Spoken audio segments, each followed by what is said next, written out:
হামলায় মৃতের সংখ্যা নিয়ে ভারত পাকিস্তানের পাল্টাপাল্টি দাবি, পাক বাহিনীকে জবাবের অনুমতি দিল নিরাপত্তা পরিষদ।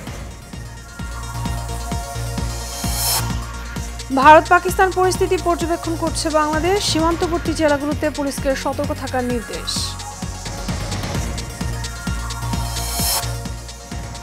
নির্বাচন বিলম্ব না করতে জয়নাল আবেদিনের আহ্বান, জনসমর্থন বুঝতে ব্যর্থ হলে পরিণতি ভয়াবহ, হুঁশিয়ারি দুদুর। এবং চট্টগ্রামে কর্মস্থল থেকে গুলিবিদ্ধ র্যাব কর্মকর্তার লাশ উদ্ধার, চিরকুটে পারিবারিক কলহের আভাস।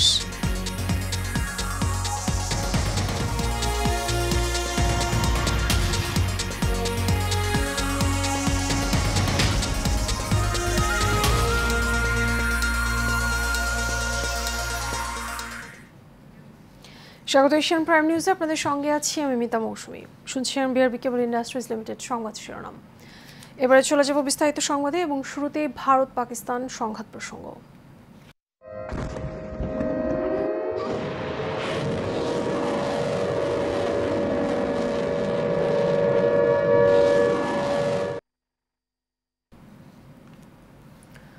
পাকিস্তানের ক্ষেপণাস্ত্র হামলায় অন্তত ৭০ সন্ত্রাসী নিহত হয়েছে বলে দাবি করেছে ভারত। পাকিস্তান শাসিত কাশ্মীরে ৯টি সন্ত্রাসী ঘাঁটিতে এ হামলায় অন্তত ৬০ জন আহত হন। তবে পাকিস্তান বলছে ভারতের বর্বর হামলায় নারী শিশুসহ ২৬ জন নিহত এবং আহত হয়েছেন অন্তত ৪৬ জন।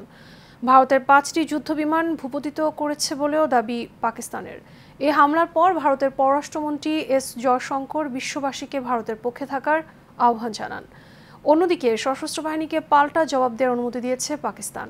একই সঙ্গে ভারতের হামলা কাপুরুষোচিত বলে মন্তব্য করেছেন পাকিস্তানের প্রধানমন্ত্রী শেহবাজ শরীফ। এদিকে ভারতের হামলার জবাব দেওয়ার ঘোষণা দিয়েছে পাকিস্তান। দেশটির জাতীয় নিরাপত্তা কমিটি বৈঠকে এর সিদ্ধান্ত নেওয়া হয়। পাকিস্তানের প্রধানমন্ত্রী শেহবাজ শরীফের নেতৃত্বে অনুষ্ঠিত এনএসসির বৈঠকে ভারতের হামলা নিন্দা জানানোর পাশাপাশি সশস্ত্র বাহিনীকে পাল্টা জবাব দেওয়ার অনুমতি দেওয়া হয়েছে। এদিকে পাকিস্তানের সাবেক পররাষ্ট্রমন্ত্রী হিনা রাব্বানি হুঁশিয়ারি দিয়ে বলেছেন, আগুন নিয়ে খেলছে ভারত। আর উপপ্রধানমন্ত্রী ইসহাক দার বলেছেন, পাকিস্তান এখনও ধৈর্যের পরিচয় দিচ্ছে।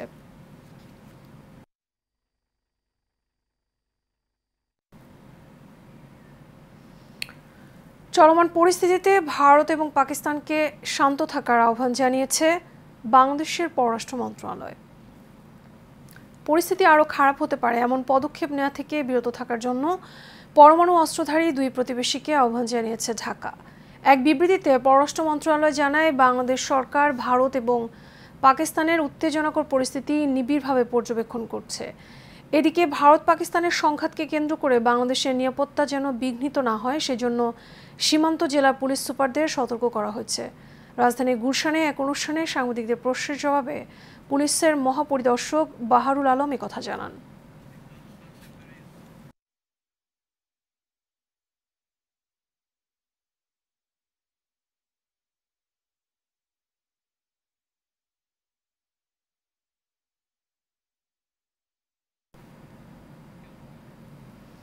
পাকিস্তানি ভূখণ্ডে ভারতীয় ক্ষেপণাস্ত্র হামলাকে দুর্ভাগ্যজনক বলে উল্লেখ করেছেন মার্কিন প্রেসিডেন্ট ডোনাল্ড ট্রাম্প।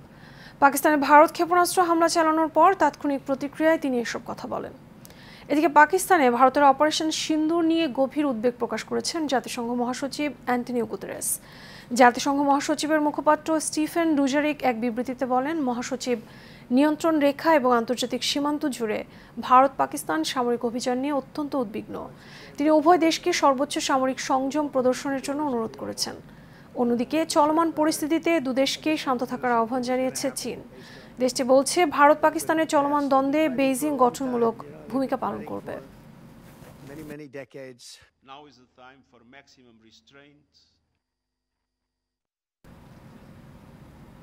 এবারে দেশের খবর। নির্বাচন দেরি হয় এমন কোনো সংস্কারে হাত না দিতে অন্তর্বর্তীকালীন সরকারের প্রতি আহ্বান জানিয়েছেন বিএনপি চেয়ারপারসনের উপদেষ্টা জয়নুল আবেদিন ফারুক। সকালে জাতীয় প্রেস ক্লাবে আয়োজিত এক অনুষ্ঠানে এসব কথা বলেন তিনি। অন্য এক অনুষ্ঠানে বিএনপির ভাইস চেয়ারম্যান শামসুজ্জামান দুদু বলেন, বিএনপির প্রতি দেশবাসীর যে সমর্থন সেটি অন্তর্বর্তীকালীন সরকার বুঝতে ব্যর্থ হলে তাদের পরিণতি ভালো হবে না। মোশাররফ তালুকদারের ক্যামেরায় কাউসার আহমেদের রিপোর্ট। জাতীয় প্রেস ক্লাবে নির্বাচনের রোডম্যাপ ঘোষণার দাবিতে ভিন্ন দুটি অনুষ্ঠানে বিএনপি কেন্দ্রীয় নেতারা উপস্থিত হয়ে এই গুরুত্ব তুলে ধরেন। মোদির কাছে বসে এখনো ষড়যন্ত্র দাবার চাল চলছে। দেশে নির্বাচনকালীন সরকারের প্রয়োজনের কথা জানিয়ে বিএনপির চেয়ারপারসনের উপদেষ্টা জয়নুল আবেদিন ফারুক বলেন, নির্বাচিত সরকার ছাড়া করিডোর দেওয়ার অধিকার কারো নেই। বাংলাদেশের ৭৫% মানুষ এখন নির্বাচন চায়, আর নির্বাচন বিলম্বিত নয়। এখনই নির্বাচনের প্রয়োজন। সংস্কার প্রায় শেষ পর্যায়ে। এমন সংস্কারে হাত দিবেন না যে সংস্কার 111-এর মতো বিলম্বিত করে আরেকটি ষড়যন্ত্রের মাধ্যমে এই নির্বাচনকে বিলম্বিত করতে পারে। ভিন্ন এক অনুষ্ঠানে বিএনপির ভাইস চেয়ারম্যান শামসুজ্জামান দুদু জানান, গণতন্ত্র পুনরুদ্ধারের লড়াই এবং ভোটের অধিকার ফিরিয়ে দেওয়ার বিএনপির যে আন্দোলন, সেই আন্দোলনে জনগণের সমর্থন রয়েছে। শেখ মুজিব একদল করার কারণে তার ভয়ঙ্কর বিপজ্জনক যুগান্তর ঘটনা ঘটেছে গণতন্ত্র না মানার জন্য। শেখ হাসিনা ক্ষমতায় ছিলেন, বাংলাদেশটা তছনছ করে ফেলেছেন শুধু ক্ষমতার পূজারী, গণতন্ত্র মানেননি, তাকে পালাতে হয়েছে।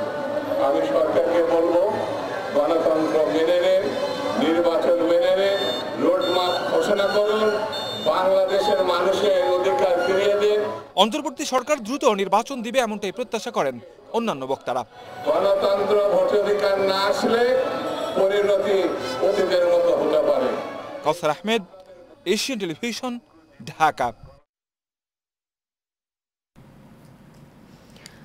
চট্টগ্রাম নগরীর চান্দগাঁও র্যাব ৭ ক্যাম্প থেকে পলাশ সাহা নামের এক র্যাব সদস্যের গুলিবিদ্ধ মরদেহ উদ্ধার করা হয়েছে। দুপুরে ক্যাম্পের ৩য় তলা থেকে তার মরদেহ উদ্ধার করা হয়। পলাশ সাহা সিনিয়র সহকারী পুলিশ সুপার হিসেবে র্যাবে কর্মরত ছিলেন। র্যাবের সিনিয়র সহকারী পরিচালক ARM মোজাফফর হোসেন জানান, সুইসাইড নোটে পলাশ সাহা লিখেছেন তার মৃত্যুর জন্য মা বা অন্য কেউ দায়ী নয়, তিনি নিজেই দায়ী।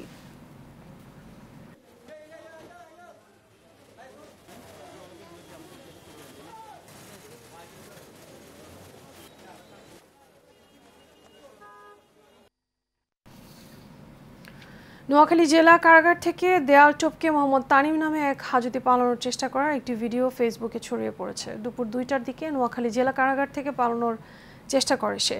হাজতি তানিম নোয়াখালী পৌরসভার মহিলা কলেজ সংলগ্ন মনপুর এলাকার মজিব শেখের ছেলে। জানা যায়, গতকাল ৫৪ ধারায় তানিমকে গ্রেপ্তার দেখিয়ে জেলা কারাগারে পাঠায় আদালত। বুধবার দুপুরের দিকে জেল সুপারের বাসার কর্নার দিয়ে তানিম কারাগারে ১৮ ফুট দেয়াল টপকে উপরে উঠে যায়। তবে তাৎক্ষণিকভাবে কারাগার কর্তৃপক্ষ বিষয়টি টের পেয়ে যায়। পরে কারা পুলিশ দুই দিক থেকে অবস্থান নিয়ে তাকে আটক করে আবার কারাগারে নিয়ে যায়।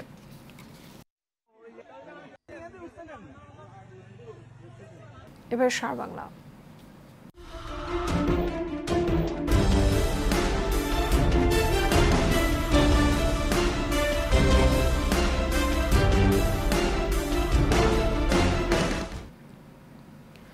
সীমান্তবর্তী জেলা খাগড়াছড়ির মাটিরাঙ্গার একাধিক পয়েন্ট দিয়ে ভারতীয় ৪২ নাগরিককে পুশ করেছে ভারতীয় বিএসএফ।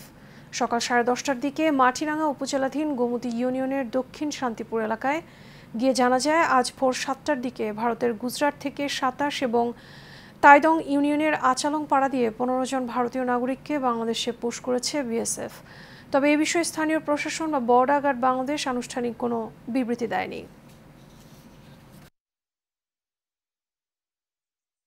এবার বাণিজ্য সংবাদ।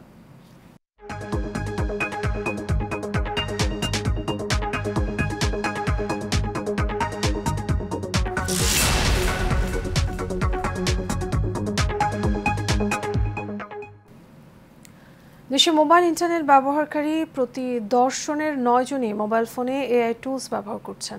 বুধবার রাজধানীর একটি হোটেলে ডিজিটাল লাইভস ডিকোডেড বাংলাদেশ শীর্ষক প্রতিবেদনে এই তথ্য জানিয়েছেন টেলিনর এশিয়ার।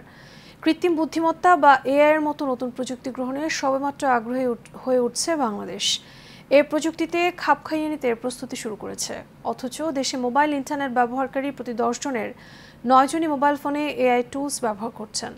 তাছাড়া ভবিষ্যতে শিক্ষা খাতে এআই এর প্রভাব নিয়ে প্রতি 10 জনের মধ্যে 8 জনের দৃষ্টিভঙ্গি ইতিবাচক বলেও দাবি করছেন প্রতিষ্ঠানটি।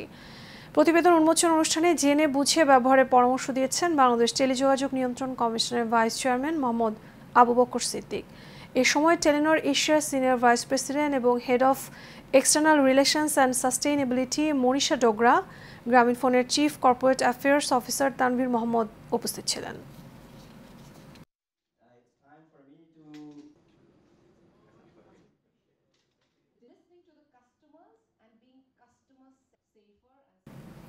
এর সাথে শেষ করবো এশিয়ান প্রাইম নিউজ। তার আগে বিআরবি কেবল ইন্ডাস্ট্রিজ লিমিটেড সংবাদ শিরোনামগুলো জানাবো আরও একবার।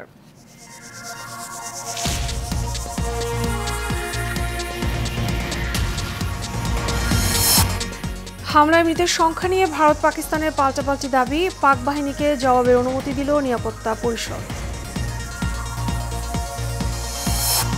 ভারত পাকিস্তান পরিস্থিতি পর্যবেক্ষণ করছে বাংলাদেশ, সীমান্তবর্তী জেলাগুলোতে পুলিশকে সতর্ক থাকার নির্দেশ। নির্বাচন বিলম্ব না করতে জয়নাল আবেদীনের আহ্বান, জনসমর্থন বুঝতে ব্যর্থ হলে পরিণতি ভয়াবহ, হুঁশিয়ারি দুদুর। এবং চট্টগ্রামে কর্মস্থল থেকে গুলিবিদ্ধ র্যাব কর্মকর্তার লাশ উদ্ধার, চিরকুটে পারিবারিক কলহের আভাস।